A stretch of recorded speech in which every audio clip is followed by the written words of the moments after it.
Hello, my beautiful people. Welcome back to Sunday Talk episode number 107.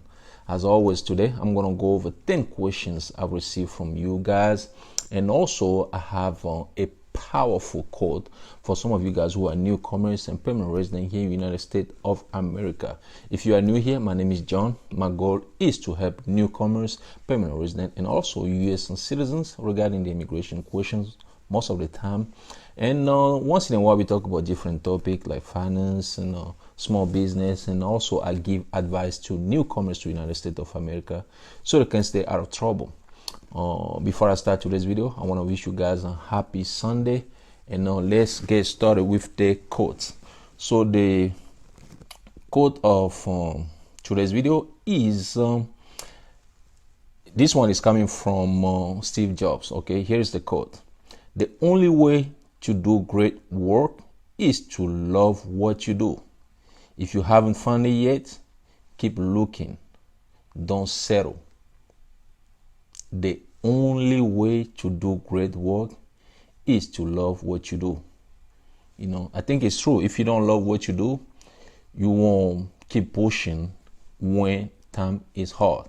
Because eventually, when you start something, at one point it can get a little tough. But if you don't have a love for what it is you're doing, you cannot get through. So I think it's a powerful quote that can help, not only newcomers or permanent resident, but, U.S. citizen, anybody who's watching this video. Okay, guys, and let's jump into the questions.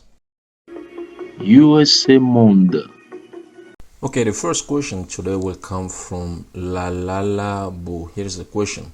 "Hello, sir. I would like to ask if I try everything to get PCC from a country, but I cannot.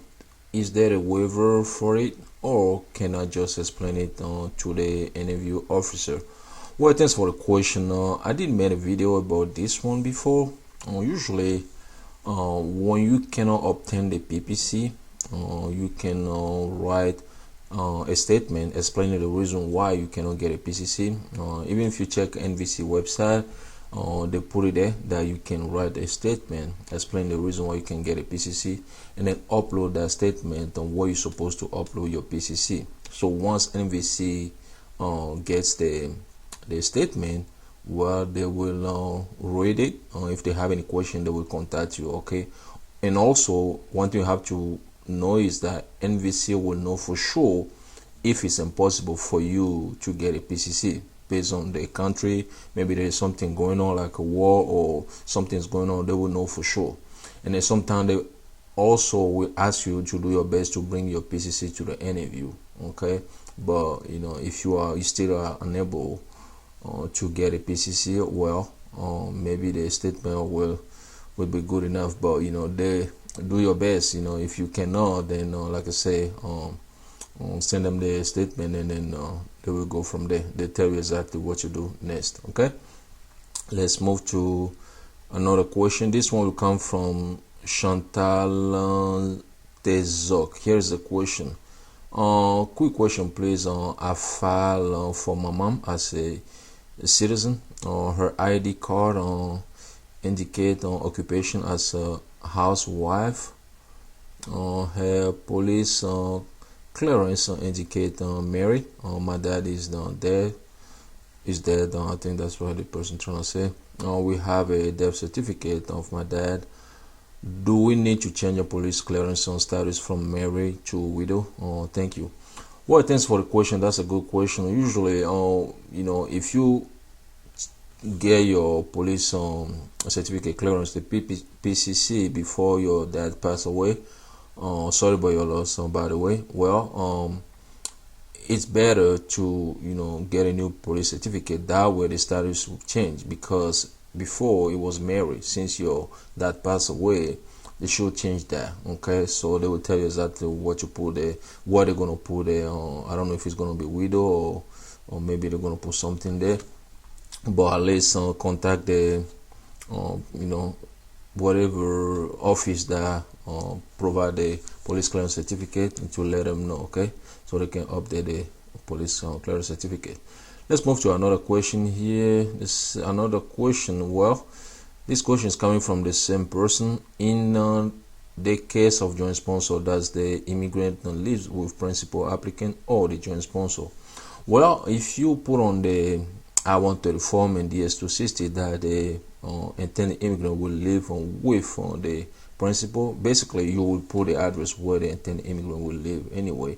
If it's the address of the principal applicant, well, it means that the person will live with that person. If it's the address of the joint sponsor, it means that the person will live with the joint sponsor. Okay, so it depends on the address you put on the form when you file your I-130 and you file on the immigrant visa application form. Okay, let's move to another question here. This one will come from John Appet. Here is a question. Thank you for the information, but my question is, do you know how long it takes to get your travel document after applying?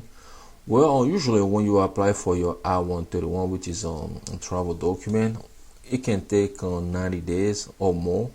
You know, it can take 90 days or more. So if it's less than 90 days, you have to wait a little bit till at least 90 days. Okay, hopefully you will get it by then. Let's move to another question. This one will come from Davika Veloria. Here's the question. Hi, Mon. I filed a separate I-130 petition for my wife and my son when I'm still on permanent resident.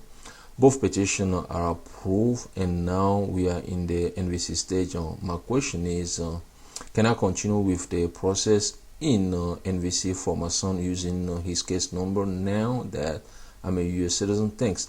Well, thanks for the question. If you file two petitions, initially, because usually when you are permanent resident, you have an option to put your son on your wife's application as derivative applicant. Okay, but since you say you filed both petitions, means that one for your wife and one for your son, well, you're still going to use the same case number when you become a U.S. citizen. Okay, the only difference here is that the process is going to be a little bit faster. All right, and let's move to another question. This one will come from Leah Joseph. Here is a question. Hi, sir. I changed my passport to add my husband's name, but I took DS-260 with an old passport. I sent an email to unlock it, but they don't open it. My interview was completed and my visa is approved. They don't ask me DS-260.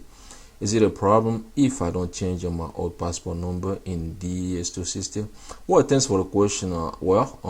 Since your visa is already approved, you don't have to worry about that, because first of all, they will know which passport, whatever information you provide when you file your DS-260, the passport number, they know that for sure that you probably change it, because they will have all this record with the office that provide your passport. Okay, so with the new passport, that's when they're gonna put the visa in your new passport. So if there was a question or something was unclear, the consular officer who interview you will ask you. Since they didn't ask you anything, then I don't think they're gonna ask you anything about it. It shouldn't be a problem from what I know. Okay, so let's move to another question here. This one will come from Abed Sad.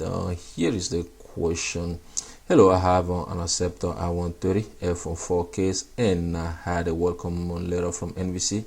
I pay all fees and upload all documents, but my main petitioner doesn't want to sign IA-64 papers without any reason, even though I have a co-sponsor. I waited 15 years and my case now is frozen. Please help me. Please help me if there is any solution. Well, thanks for the question. Usually, at this point, the petitioner is the one who supposed to help to move this case forward, because he has the power to withdraw the case if there is a problem between you and the petitioner. I don't know what is the issue. What is the reason why he doesn't want to continue the process? He doesn't want to sign the affidavit of support papers. But you need to sit down and talk to the petitioner and see, if he or she can move forward, so you can complete the process. If not, there's nothing else. And from what I know, there's nothing else you can do. but you still have an option to hire an immigration lawyer and see if there is other option that I'm not aware of. Okay, good luck. Let's move to another question here. This one will come from Alda Loveless. Here is the question.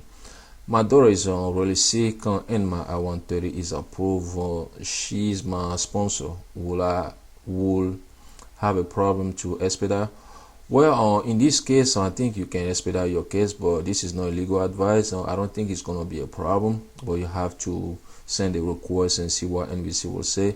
If you have enough proof that your daughter is sick and you have to go and help your daughter, well, I think NVC can approve on this case, so it can be expedited. Okay, but it never hurt to try and see what they're gonna say.